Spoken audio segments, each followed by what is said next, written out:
आज के वीडियो में हम आपको एक ऐसे राजा से मिलवाने जा रहे हैं जिसे उसकी जनता दिल से प्यार और सम्मान करती है और अपने महाराजा के लिए कुछ भी कर गुजरने के लिए तैयार रहती है। आज भले ही लोकतंत्र है, राजाओं का राज नहीं, पर हमने जो दृश्य देखे उससे लगा जैसे आज भी इस क्षेत्र में महाराजा का ही राज चलता है। आज हम आपको एक ऐसे महाराजा से मिलवाएंगे जिसके परिवार के महल एवं संपत्तियां सरकार ने अधिग्रहित कर लिए, पर जनता ने अपने महाराजा के लिए ये नया महल बनवा दिया। एक ऐसे महाराजा से आज मिलिए जिसे लाखों की भीड़ वाले आयोजन करने के लिए जनता खेतीबाड़ी छोड़कर अपने खेत उपलब्ध करवा देती है, क्योंकि उनके राजा को कार्यक्रम आयोजित करने के लिए सरकारें स्थान नहीं देती। जी हां, हम बात कर रहे हैं कूच बिहार के महाराजा श्री श्री अनंत देव नारायण भूप बहादुर उर्फ नौगेंद्र राय की। जय शिवचंडी। हम लोग गौरव से कहेंगे कि हम सारे शत्रु एक मंच से खड़ा हो गए।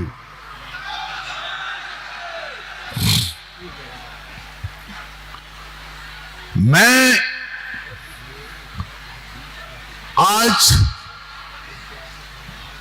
अगर जवान खोल दूंगा तो कुछ भी हो सकता है,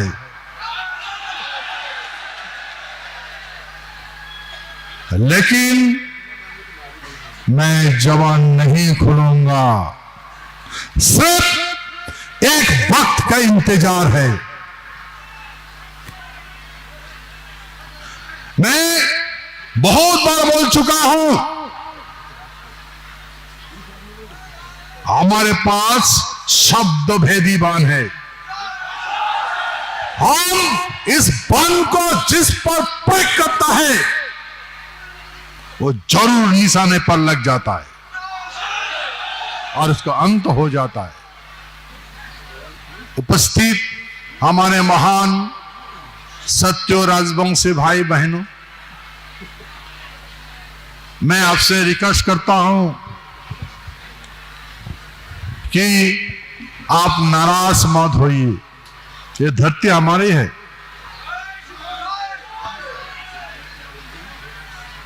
धरती हमारी है, फैसला भी हम करेंगे।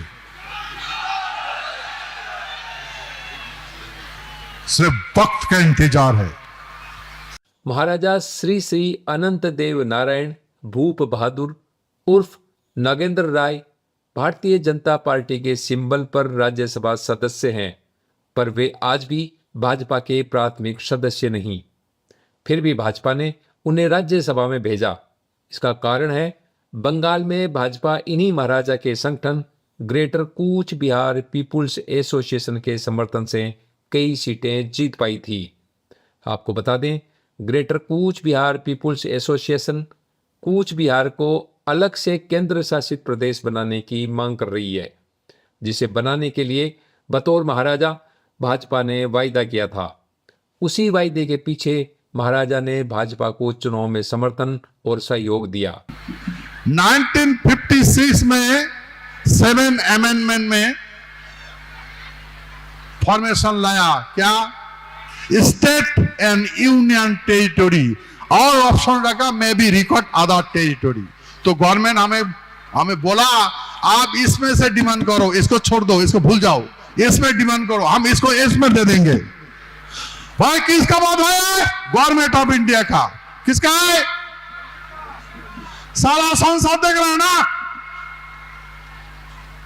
किसका बात है? गवर्नमेंट ऑफ इंडिया का।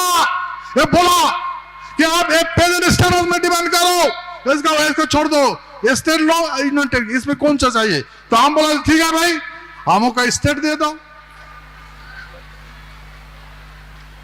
से कैटेगरी स्टेट नहीं देगा तो स्टेट दे दो।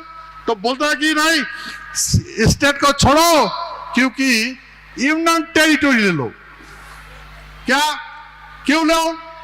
क्योंकि आप बहुत दरिद्र हो गया, कंगाल हो गया, स्टेट में जनसंख्या मुताबिक फंड दिया जाता है और यूनियन टेरिटरी होने से गवर्नमेंट डायरेक्ट उसमें यूटिलाइज कर सकता है।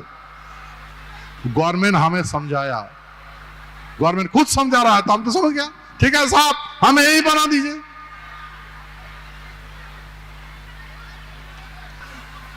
बीजेपी का ऑफिस वो बीजेपी प्रेसिडेंट राजनाथ सिंह के पास गया, खुद गया, बातें हुई।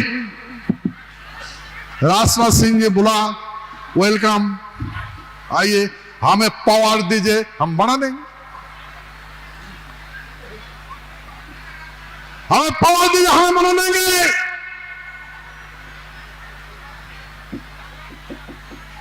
पहला नॉमिनेटेड माननीय नरेंद्र दामोदर दास मोदी, बाद हुआ बीजेपी का प्रेसिडेंट राजनाथ सिंह से। यहां का जनता बीजेपी को ढाल के दिन रात फील्ड में इंसान जमा करके हम लोग फील्ड भर के बीजेपी को पार में लाया। हम सोचा गवर्नमेंट आ गया ये तो हो जाएगा, फिर क्या हुआ भाई, तो गृह मंत्री को हटा दिया। आप ये जो भीड़ देख रहे हैं ये राजवंशी क्षत्रियों की भीड़ है जो अपने महाराजा के आह्वान पर यहाँ जुटी है। ज्ञात हो इस क्षेत्र में राजवंशी क्षत्रियों की अच्छी खासी जनसंख्या है जो अपने महाराजा के एक इशारे पर चुनावी परिणाम बदल देती है। यह जनता का राज परिवार के प्रति सम्मान, श्रद्धा और विश्वास देखकर अभिभूत हुए श्री वैदिक मिशन ट्रस्ट के संस्थापक स्वामी धर्मबंधु जी ने अपने उद्बोधन में कहा। प्यारे साथियों, अगर मैं आप लोगों के बीच नहीं होता तो शायद मुझे कभी यकीन नहीं होता कि इस प्रकार की आस्था, विश्वास 513 ईयर से किसी एक परिवार के ऊपर चल सकती है। और इसे देखकर मुझे एडलस स्टुअर्ट की वो सेंटेंस याद आए जिन्होंने लिखा कि we study the past to understand the present, we understand the present to guide the future. हमें पास्ट का अध्ययन करना चाहिए वर्तमान को समझने के लिए, और हमें प्रेजेंट को अंडरस्टैंड करना चाहिए फ्यूचर की रणनीति बनाने के लिए। आज महाराजा अपने पूर्वज महान योद्धा शुक्ल ध्वज, जिन्हें वीर सूर्य विश्व महावीर चिल्लाराय जी के नाम से जाना जाता है, की 515वीं जयंती मना रहे हैं, जिसमें भाग लेने के लिए देश की कई बड़ी हस्तियां पधारी है। इन हस्तियों में श्री राम राज्य मिशन के राष्ट्रीय अध्यक्ष राज ऋषि कुंवर राजेंद्र सिंह जी नरूका, राजेश सिंह जी रावत, एडवोकेट MS सांकला सहित अपनी टीम के साथ पहुंचे हैं। तो वैदिक मिशन ट्रस्ट के संस्थापक स्वामी धर्मबंधु जी एवं बिहार के बाहुबली दबंग नेता आनंद मोहन सिंह जी भी कार्यक्रम में भाग लेने पधारे हैं। इस आयोजन में सुदर्शन न्यूज के चेयरमैन और पत्रकारिता जगत में बेबाक वक्ता के रूप में प्रसिद्ध सुरेश चौहान के भी पधारे हैं। खास मेहमानों की इस सूची में राजस्थान के प्रख्यात व्यवसायी बजरी किंग के नाम से प्रसिद्ध दानवीर मेघराज सिंह जी रॉयल, करनी सेना के महिपाल मकराना और शक्ति सिंह बांदीगुई के साथ शरीक हुए हैं। तो राजस्थान में लोसल कस्बे के निवासी, गुवाहाटी में उद्योगपति और दानवीर नारायण सिंह जी नरूका भी कार्यक्रम में पधारे हैं। कोई भी कार्यक्रम हो वहां पर कवि और राजनेता नहीं पहुंचे, ऐसा तो हो नहीं सकता। तो इसी कड़ी में राष्ट्रकवि गजेंद्र सिंह जी सोलंकी और हमेशा क्षत्रिय राजपूत राजवंशियों के सहयोगी रहे राजभर समुदाय के प्रतिनिधि के तौर पर उत्तर प्रदेश के पंचायत राज और अल्पसंख्यक कल्याण मंत्री ओम प्रकाश जी राजभर ने भी शिरकत की एवं क्षत्रिय नेताओं के प्रति पूर्णतः संपूर्ण देश में फैले राजभर एवं अन्य पिछड़े वर्ग समुदाय के समर्थन का भरोसा दिलाया। हम चाहे राजपूत हो, चाहे राजवार हो, चाहे राजवंशी हो, राजदोब हो, चाहे राजभर हो, चाहे चौहान हो, चाहे पाल हो, नाई हो, गोर हो, कुम्हार हो, लोहार हो, हम संगठित होकर के अपना राजपाट ले सकते हैं। साथियों, हमेशा व्यस्त रहने वाले ये मेहमान एक दिन के लिए नहीं बल्कि 3 दिन के लिए यहाँ पधारे हैं। इन मेहमानों के स्वागत के दृश्य देखकर भी आप अचंभित हो जाएंगे। आप देख रहे हैं कि महिलाएं किस तरह नाचते गाते आरती उतारते हुए मेहमानों का पारंपरिक रूप से स्वागत कर रही है। ये महिलाएं मेहमानों की आरती करती हुई, नाचती गाती हुई, पीछे चलती हुई मंच तक जाएगी। स्वागत के ये दृश्य देखकर ऐसा लगता है जैसे स्वर्ग में देवताओं का स्वागत हो रहा है। कई बार कूच बिहार आने पर इसी तरह का स्वागत सत्कार पाकर अभिभूत हुए श्री राम राज्य मिशन के राष्ट्रीय अध्यक्ष राज ऋषि कुंवर राजेंद्र सिंह जी नरूका ने अपने उद्बोधन में कहा, एक बार मैं जरूर कहूंगा, जब हमारी ये माता और बहन हमारा स्वागत करती हैं, पता नहीं क्यों इनमें हर एक बच्ची में मुझे राजमाता गायत्री देवी के दर्शन होते हैं। मुझे लगता है कि ये गायत्री देवी जी के पीहर वाले, मेरे ननिहाल वाले, मेरे दादरे वाले हैं और वही स्नेह बरकरार है। राजवंशी क्षत्रियों की यहाँ जुटी इस लाखों की भीड़ को संभालने के लिए आपको कहीं पुलिस नजर नहीं आएगी। जो कहीं पुलिसकर्मी दिख रहे हैं वे यहाँ आए वीआईपी मेहमानों के सुरक्षा प्रहरी हैं। यहाँ की पूरी व्यवस्था महाराजा की नारायणी सेना के अनुशासित सैनिकों के हाथ में है। अभी आप हमारे ड्रोन की नज़र से जो दृश्य देख रहे हैं वो दृश्य है वीर सूर्य विश्व महावीर चिलाराय जी की प्रतिमा पर माल्यार्पण का। महाराजा अनंत राय और समारोह में आए अति विशिष्ट अतिथि महान योद्धा चिलाराय जी की प्रतिमा पर माल्यार्पण कर उन्हें नमन कर रहे हैं। इस अवसर पर आप देख सकते हैं कि किस तरह हजारों महिलाएं एक साथ एक लय में नृत्य कर रही है।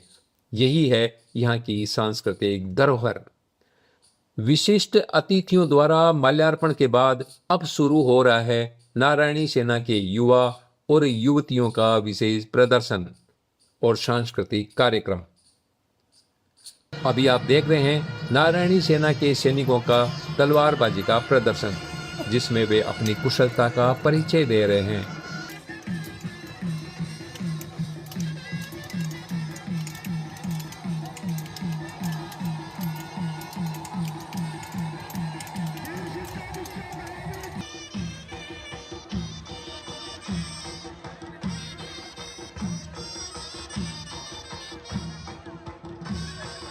और अब प्रदर्शन हो रहा है लाठी चलाने का। इस प्रदर्शन में लड़कियां भी लड़कों के बराबर भाग लेती दिखाई दे रही है।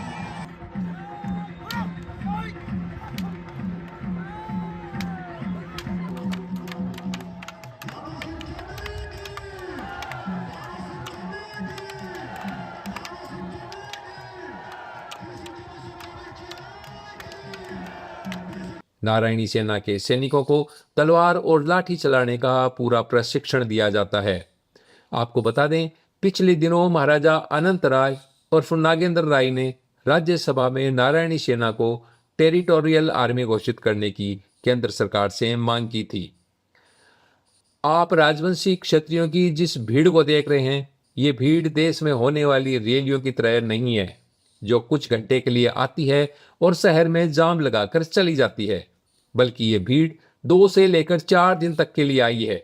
आप देख सकते हैं यहाँ आने वाले लोग अपने साथ कंबल आदि सामान लेकर आए हैं, क्योंकि इन्होंने इसी टेंट में कई दिन बिताने हैं। इनमें से कई सारे लोग तो महीने भर से आए हुए हैं और कार्यक्रम की व्यवस्था में लगे हैं।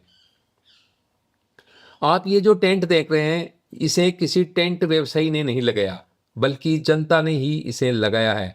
ये इतना बड़ा मंच भी जनता ने ही बनाया है और इस मंच के निर्माण में कोई तख्त आदि नहीं लगाए गए, बल्कि बांसों का प्रयोग कर बनाया गया है, जो यहाँ के लोगों की अद्भुत कारीगरी का एक नायाब नमूना है। हमें जानकारी मिली कि यहाँ जो बांस प्रयोग हो रहे हैं वे भी जनता अपने घरों से लाई है। आपको बता दें, इतने बड़े आयोजन और लाखों लोगों के रहने और खाने की व्यवस्था के लिए एक भी वेतनभोगी कर्मचारी यहाँ नहीं है। ये सारी व्यवस्थाएं नारायणी सेना के समर्पित कार्यकर्ताओं ने संभाल रखी है। आज इसी मंच पर पूर्व कूच बिहार रियासत, जो आज लगभग 14 जिलों में विभक्त है, से आए लोग सांस्कृतिक प्रस्तुतियां दे रहे हैं। आप देख रहे हैं सैकड़ों की संख्या में महिलाएं एक साथ नृत्य की प्रस्तुति कर रही है। इनका नृत्य देखकर एहसास करेंगे कि आप स्वर्ग में हैं और अप्सराओं का नृत्य देख रहे हैं। आपको ये जानकर आश्चर्य होगा कि सतयुग के काल में इसी भूमि को स्वर्ग कहा जाता था और यहाँ के राजा की पदवी इंद्र थी। इसीलिए आज भी यहाँ की महिलाओं का नृत्य इंद्र की सभा का एहसास करवा देता है। ये बता देना भी आवश्यक है कि कूच बिहार के राजवंशी क्षत्रियों का राजस्थान, मध्य प्रदेश, महाराष्ट्र, गुजरात सहित पूरे देश के क्षत्रिय राजपूतों से वैवाहिक संबंध आदिकाल से वर्तमान तक यथावत है, जिसमें सबसे प्रसिद्ध राजा मान सिंह जी आमेर प्रथम का विवाह चिलाराय जी की भतीजी क्षमा देवी के साथ हुआ, जो कि महाराजा मान सिंह जी के निधन के समय एलिचपुर में उनके साथ सती हुई और उनके 2 पुत्र कुंवर केशव दास जी और कुंवर अतिबर सिंह जी थे, जिनके वंशज आज राजावत हैं। ये आपका और हमारा सदियों सदियों पुराना रिश्ता, और इसलिए भी प्रणाम करने को मन करेगा जब वो मेरे पूर्वज राजा मान महाराष्ट्र के अलीचपुर में जब उन्होंने अंतिम लीला की, अपना शरीर छोड़ा, तो इन्हीं वीर चिलाराय जी की भतीजी हमारी दादी क्षमा कुंवरी जी, जो इस कूच बिहार की राजकुमारी थी, आपकी दादी बुआ थी, उन्होंने मेरे पूर्वज राजा मान के साथ में अपना पातिव्रत धर्म निभाते हुए उन्होंने सती होकर अपना सब कुछ कुर्बान कर उनके साथ स्वर्ग गमन किया। इसलिए भी प्रणाम करने का मन करता है आपकी धरती को। और जैसा कि अभी पूर्व में बताया, जब कूच बिहार की राजकुमारी, आपकी राजकुमारी, हमारी राजमाता, हमारी महारानी गायत्री देवी जी, जब ये डेमोक्रेसी आई हिंदुस्तान में, तो उन्होंने एक नई इबारत लिखी। स्वतंत्र पार्टी के बहाने उन्होंने राजस्थान की धरती से वो आगाज किया और वो बताया कि कूच बिहार की बेटी ने जाकर राजस्थान की धरती पर वो क्रांति की नई इबारत लिखी कि सरकारों को हिला दिया और सरकारों को झुका दिया। इस राजघराने की राजकुमारियों में राजमाता गायत्री देवी जयपुर और राजमाता उत्तरा देवी कोटा सर्वाधिक प्रसिद्ध है। आप ये सुनकर भी अचंभित होंगे कि इन हजारों की संख्या में आई कलाकार महिलाओं का निर्देशन सिर्फ एक लड़की करती है, और वो है एडवोकेट नमिता रॉय। नमिता रॉय महाराजा की निजी सचिव और greater Cooch Behar people's association की महासचिव भी है। इस आयोजन के दृश्य वाकई अचंभित करने वाले हैं और महाराजा के प्रति जनता के मन में जो सम्मान का भाव है वो तो स्तब्ध करने वाला है। यहाँ की जनता आज भी अपने महाराजा को देवतुल्य मानती है और मानती है कि गंभीर बीमारियों में भी महाराजा का आशीर्वाद मिल जाए तो वो ठीक हो सकते हैं। इस कार्यक्रम के दृश्य ही नहीं बल्कि महाराजा द्वारा आयोजित छोटे कार्यक्रमों के दृश्य भी कतिपय उन राजनेताओं के मुंह पर करारा तमाचा है जो अक्सर चुनावी लाभ लेने के लिए राजाओं और सामंतों पर गरियाते हैं और दुष्प्रचार कर उनका चरित्र हनन करते हैं। अगले वीडियो में हम फिर इसी तरह की रोचक जानकारी लेकर प्रस्तुत होंगे। तब तक बने रहे हमारे साथ। जय हिंद, जय भारत, जय राजपूताना।